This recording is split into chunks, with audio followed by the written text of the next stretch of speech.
Hi, as the new year is approaching, I think a lot of us are thinking about some of our New Year's resolutions for 2021 or our goals. And I would love to use this opportunity to not only share mine, but to hear about all of your goals for the new year in the comments below. And I'd love to see how you hold yourself accountable to achieve these goals. I also have some interesting ways of holding myself accountable for my New Year's resolutions, whether they be big or small. And I would say they're about 60% effective. They're not perfect yet. And I would love to hear about some of your advice for me, as well as sharing my own type of techniques to hold myself accountable for goals. However, 2021 does mark quite a difference in my approach to goal setting. Throughout all my high school years, pretty much, I've always set very quantitative, clear, set, defined success failure goals because they were very academically focused, such as getting a mark above 90 in so-and-so subject. And in many ways, it was harmful, and people told me that it wasn't the healthiest way of making goals. But in other ways, they were successful because there were a very clear definition between success and failure. However, 2021 is different because I'm striving to make more qualitative and personal goals about things that I want to improve in, and that may not be academic improvement. However, it has also a good and bad. There's a less clear definition of success and failure, which makes my reflection at the end of the year a lot more difficult, or so I predict in 2021.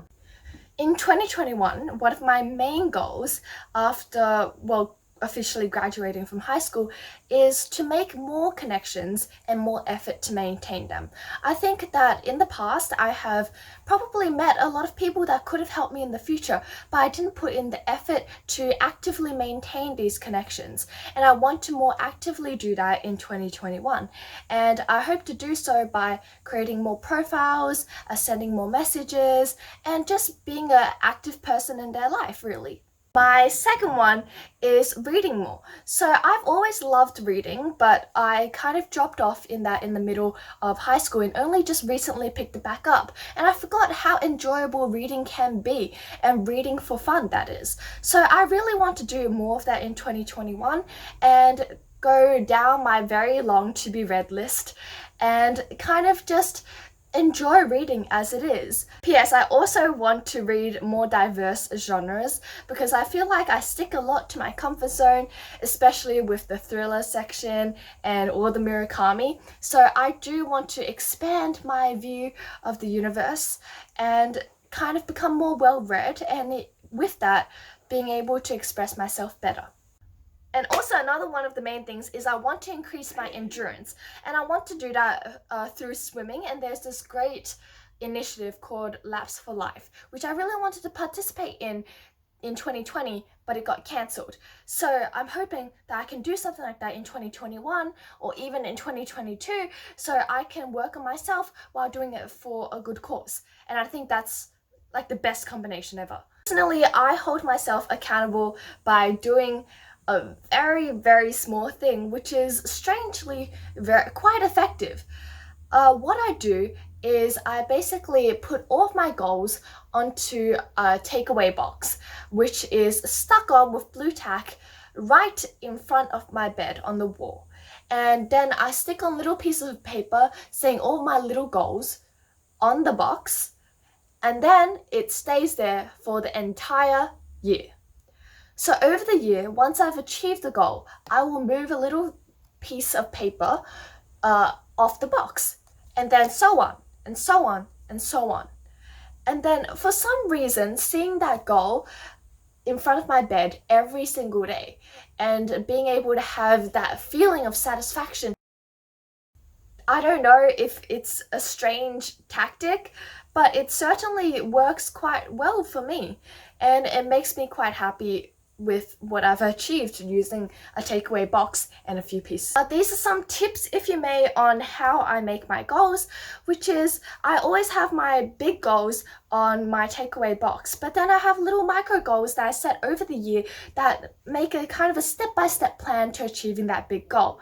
And in the end, To be honest, for 2020, I didn't achieve all of my large goals, and that is okay because I can see how many of my small goals I have achieved, and therefore the progress I've made achieving that big goal. And things like academic excellence, I did not achieve that, but that was okay because I felt like I was improving my marks through every assignment, and my organization and commitment to studying was even larger, and I think that meant a lot, even though I did not achieve academic excellence. And things like hamstring flexibility, I made an attempt, it wasn't perfect, and remember that goals are not stagnant, nor are they concentrated into a period of time. These are ongoing goals. For hamstring flexibility, I'm continuing this. It is great for your motivation to kind of think of goals not as something stationary, but yes, something moving and something not constrained strictly to a time boundary. Although the time boundary helps with your motivation, but if you don't achieve it within that time boundary, you have more time, you have a whole life to achieve these goals. So to finalize, I would like to use this opportunity to say, although goals are important, although New Year's resolutions are almost a tradition, it feels like a necessity, but your success and failure in the year is not marked by the achievement of these goals. Even making it through the year is an achievement in itself. You should be grateful and proud of what you have achieved and all of the things that you have done for the year, and so much more that follows. So tell me about your goals in the comments down below because I would love to learn, and also how you hold yourself accountable because my methods aren't perfect at all, so it will be great for me to learn as well.